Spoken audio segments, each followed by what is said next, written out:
Shalom anak-anak yang hebat, kelas 5 hari ini memasuki pembelajaran yang keempat dengan tema arti bertobat. Nanti anak-anak bisa baca di dalam Injil Lukas 15 ayat 11 sampai 32 dan pasal 19 ayat yang ke-10.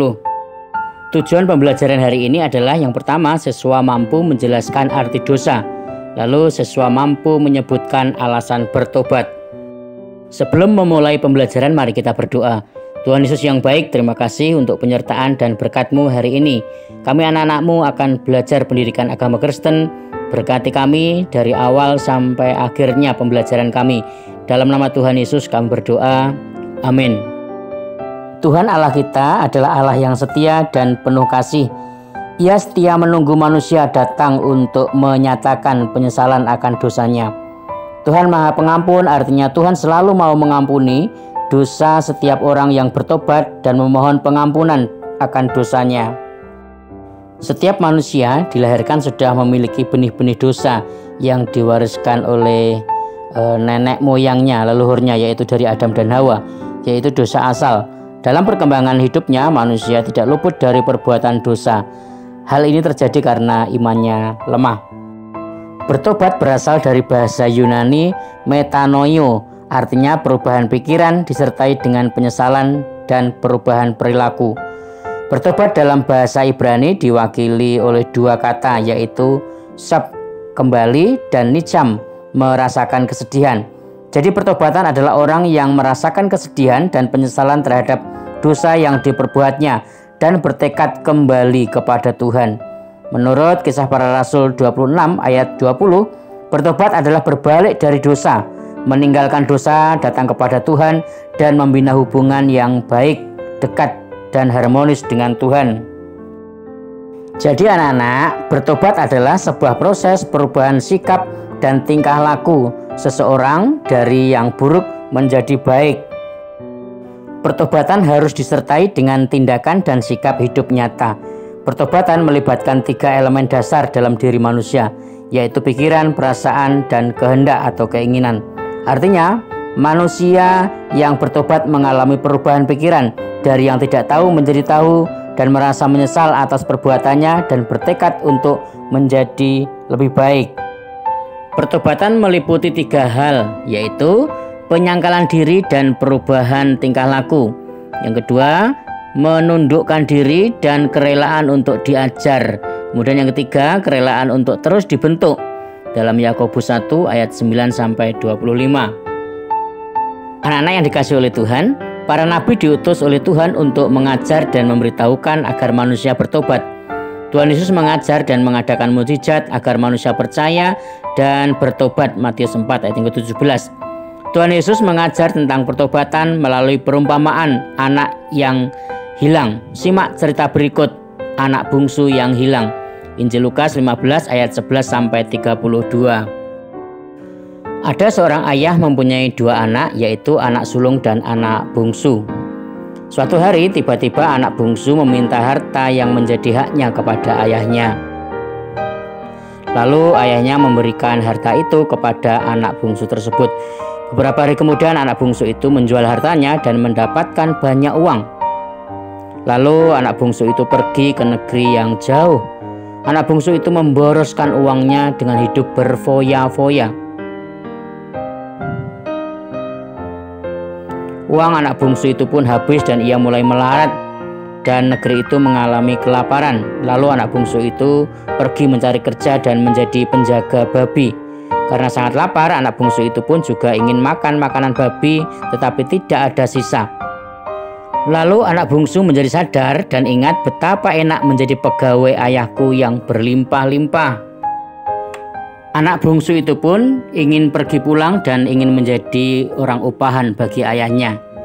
Ketika anak bungsu itu masih jauh, ayahnya telah melihatnya dan merasa kasihan. Sang ayah berlari mendapatkan anak bungsu itu, lalu memberikan pakaian, cincin, dan sepatu yang terbaik. Anak bungsu telah kembali pulang dan mereka semua bersukaria. Bapa dalam perumpamaan tersebut menggambarkan Allah Bapa yang selalu mengasihi dan mengampuni dosa manusia. Si bungsu adalah orang yang berdosa tetapi kemudian bertobat. Si sulung menggambarkan golongan orang yang tidak suka apabila ada orang yang bertobat. Ia sebagai orang yang beragama hanya secara lahiriah. Ia tidak taat, bahkan hidupnya jauh dari Tuhan. Tuhan Yesus menginginkan agar setiap orang bertobat sebab kerajaan Allah sudah dekat. Matius 4 ayat 17, Lukas 15 ayat yang ke-7. Jadi karena kasih Allah yang begitu besar bagi kehidupan kita, Dia telah memberikan anugerah yang begitu besar bagi kita, yaitu keselamatan yang kekal. Sehingga kita manusia harus bertobat atau kembali ke jalan Tuhan. Ada beberapa alasan mengapa manusia perlu bertobat. Yang pertama, memungkinkan Tuhan memulihkan, mengampuni, dan menyucikan kita. Yang kedua, pertobatan membantu kita untuk menjadi rendah hati. Yang ketiga, pertobatan menjauhkan iblis dari kita. 4. Pertobatan membebaskan kita dari kuasa dosa. Yang kelima, pertobatan membawa kita kepada kepenuhan hidup bersama Tuhan Yesus Kristus.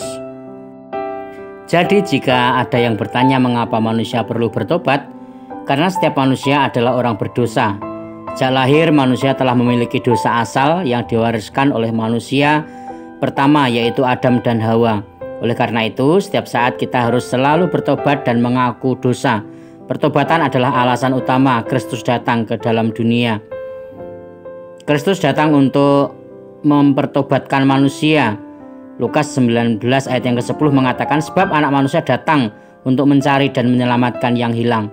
Dia menunggu setiap manusia agar berbalik datang kepadanya. Alasan lain yang mengharuskan manusia bertobat adalah karena anugerah keselamatan dari Allah disediakan bagi setiap manusia.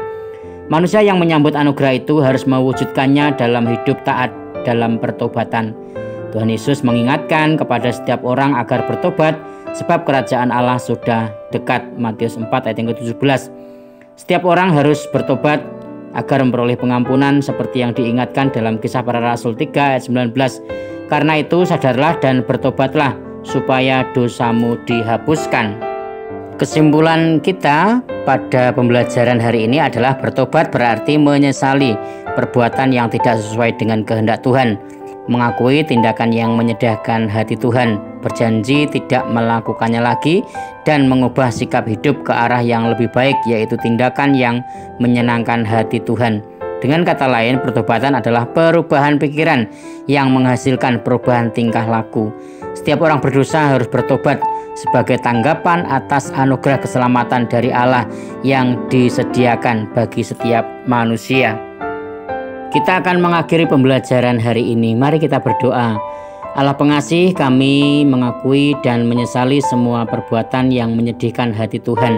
Kami sungguh menyesal, oleh karena itu ampunilah kami dan tolonglah agar kami mampu hidup menyenangkan hati Tuhan setiap saat.